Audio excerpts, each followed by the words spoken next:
The DJI Osmo Pocket 3, a marvel of modern technology in the palm of your hand. This camera packs a punch, but I've discovered it's not all smooth sailing. Sure, it's got insane video quality, it's got amazing stabilization. But my friends, that's not all the story. I've spent months with the DJI Osmo Pocket 3, prodding and poking and reviewing and experimenting all of its amazing features, and sadly, quite a lot of its flaws. So let's dive in and find the real deal behind the DJI Osmo Pocket 3. The lens, it's great, it's 20mm, which means it's wide, and you can make it even wider by putting this thing onto a selfie stick and just stretching it out your arm. So you go wide or wider, and that's the problem. It's always wide. It's always 20 mils. So if you want to get that compressed look that you can get with a 35mm or a 50mm or a 75mm lens, you just can't get that look on the DJI Osmo Pocket 3. And that can really limit your shot choices, because as good as wide is, wide all the time, it's pretty dang boring. But imagine this, DJI, are you listening? Imagine if you could have interchangeable lens for this. Maybe you could get like a little 50mm that you just pop off and pop on, or something that you could change up the lens in this. This would take this to the whole next level, but as much as 20mm is great, keep that in mind, it gets boring real quick. The Osmo Pocket 3 is designed for speed. You turn the screen, you're ready to shoot. But if you change anything, a lot of the time you get a confirmation pop-up menu on screen, which just seems to take forever to get off the screen. Look, I know it's an annoying thing. It's not a big thing, but it's annoying because you're ready to go and you're like, come on, do your thing. Yes, I know what I pressed and thank you for confirming it, but just give me that. Menus on the Osmo Pocket 3, they're pretty good, but they're also pretty clunky. For example, the presets, you create them in one spot and to access them in another spot. It's a little bit counterintuitive. But the biggest gripe with the menus is the joystick will work on one or two menus, but it won't work anywhere else. I don't know about you, but I find it easier to move the joystick. It's just a little bit more intuitive and a bit more natural to select what you want. The screen is great and all, and it's very responsive, but a lot of the settings are tiny, teeny, and unless you get tiny, teeny joystick DJI, come on. Yeah, I know you can do this in firmware, but that is a big deal. I don't know about you, but when I'm shooting videos on the Osmo Pocket 3, or any camera for that matter, I want it to look its best. And you can use a lot of tools to help you make it look its best. Now, we've all been there. We have crushed the blacks, we've destroyed the shadows, we've absolutely demolished the highlights, and everything is blown out and we just have a white sky. Great. But there is a thing on the Osmo Pocket 3, like there is in a lot of cameras, that's something called zebras. Zebras are black and white lines, like zebras. And essentially, when you see that on screen, it means something is overexposed, and if something is overexposed, it's blown out, and you have no detail there, and it will look awful. That's in the Osmo Pocket 3 if you use the DJI Mimo app alongside this. And you're going, I don't want to use my phone every single time I want to take decent video with the Osmo Pocket 3. Now, before we completely lose our mind, you go, but hang on, Vic, isn't there not a histogram on the Osmo Pocket 3? So if a histogram is all the ways to the left, things are kind of really getting dark and, you know, losing detail. If they're all the ways to the right, it's blown out. So at a pinch, you can actually see, okay, this histogram looks okay. Nothing is kind of skewed one way or the other. Boom. Is it on the screen? No, you got to use the app again. Now, I like the app. It's really functional. But again, I do not want to be using the histogram just on the phone. Even if you have a kind of a half decent rig to put the whole, it's just not. Look, I don't know, DJI, why the zebras at the very least, I get it. Look, the screen is tiny. We're not going to get a histogram there. But the zebras, they should be able to get on there, right?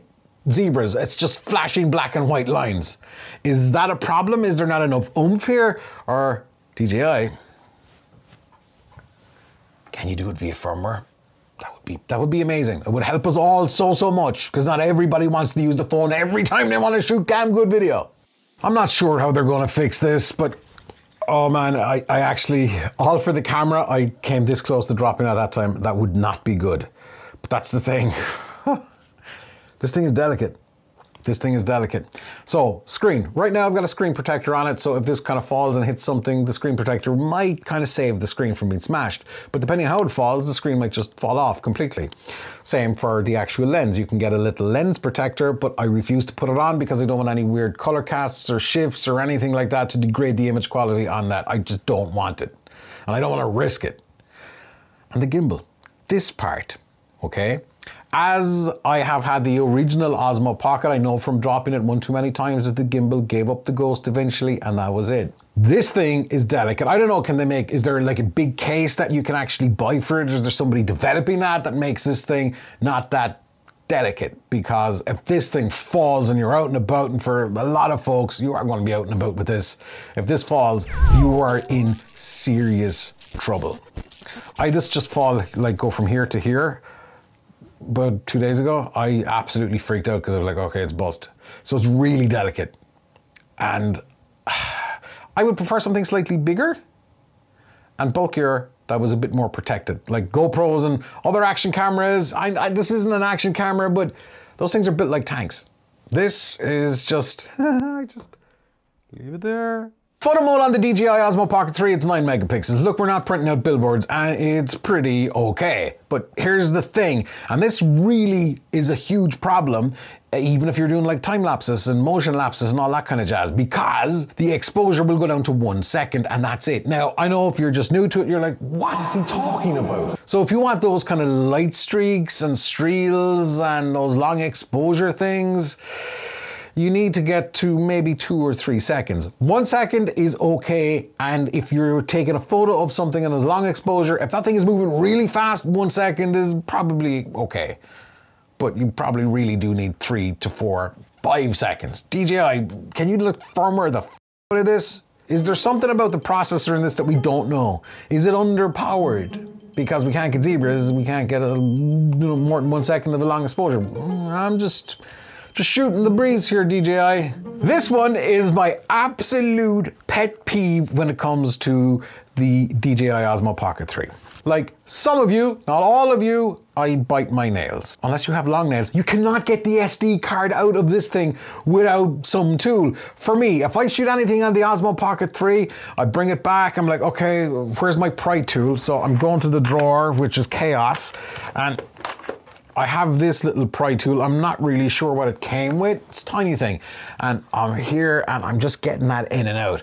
If I can't find this, I might go, okay, knife, let's use that. And then and these things are sharp, they're metal, they're not soft. SD cards are delicate. DJI, why do we all have to grow our nails to get the damn SD card out? It is so freaking annoying. It drives me bananas. And USB is not fast enough to transfer. I mean, why even bother? But if you're using the DJI Osmo Pocket 3 for social media content, it's an absolute beast, right? But as we know, I don't shoot an awful lot of it, but most social media content, video-wise, is always vertical. This shoots vertical. Awesome, you can turn the screen and you can shoot vertical till your heart's content. That is until you want to get an amazing 4K 120 frames per Peter McKinnon slow motion video. And you do the thing and it's vertical and you're like, oh, this looks really cool. And then you get onto your computer or your phone, it's like, it's 16:9, it's not 1:1. Yeah, so not every mode is compatible with vertical video on the Osmo Pocket 3, who's just given up the will to live. The other thing is, maybe you want to take advantage of the amazing night mode in this, or the low light mode in the Osmo Pocket 3. Off you go. It's not going to be vertical. It's just going to be horizontal. That's 16:9. DJI, come on. Seriously? Why? We've all been there holding the camera back in the day and your head is over here and the frame is there and nothing looks right. With the DJI Osmo Pocket 3, it will track your beautiful face. It will just do its thing. Except it positions you in the frame slightly down or slightly up sometimes. It's just a little bit weird. And you can adjust it with the joystick really quickly. But it doesn't remember that. You got to do it each single time. DJI, come on, it knows we're human.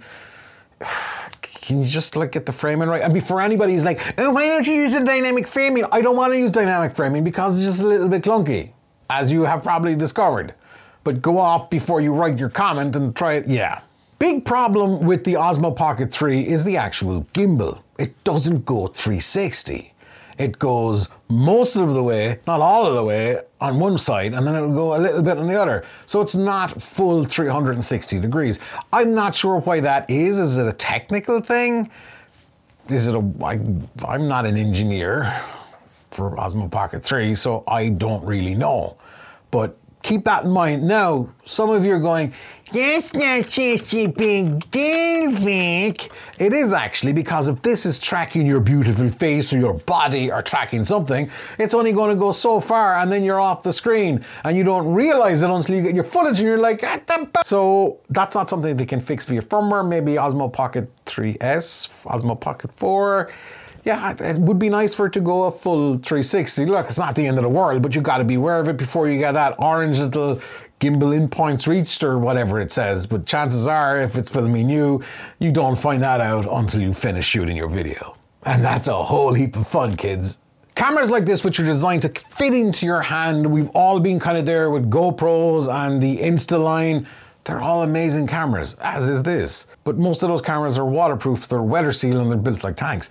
This thing is not weather sealed or waterproof in any shape or form. So if you get a little bit wet, I don't think a little bit of rain or humidity is going to kill this, but you don't want to be the one sending it back to DJI going, well, I was out in a monsoon and it's dead.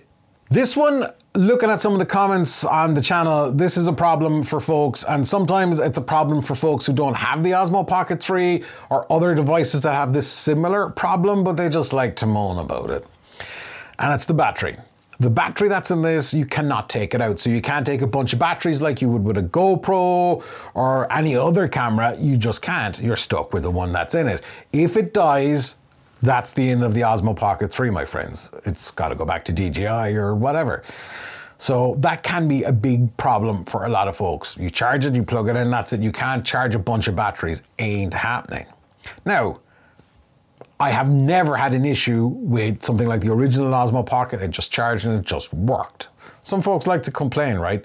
But it's something to be aware of. If that's a deal breaker for you, I can see why it would be an absolute irksome thing. For me, look, we've all got phones, right? Can't take the battery out of that. The Osmo Pocket 3 is absolutely amazing. I love the video quality, I love the stabilization, I love the modes like the tracking. It's all really, really good, but it comes with a whole load of irks that can cost you a whole lot of time and a whole lot of mistakes. And in the interest of fairness and balance, you really need to know about what these mistakes can actually happen and ruin your video. But there's a whole bunch of other mistakes that you can make when you're shooting the video that you really gotta know about. So do me a favor, press the video here, watch that. That will hook you up and save you so much hassle, because there's a reason I discovered all of these mistakes. I made them.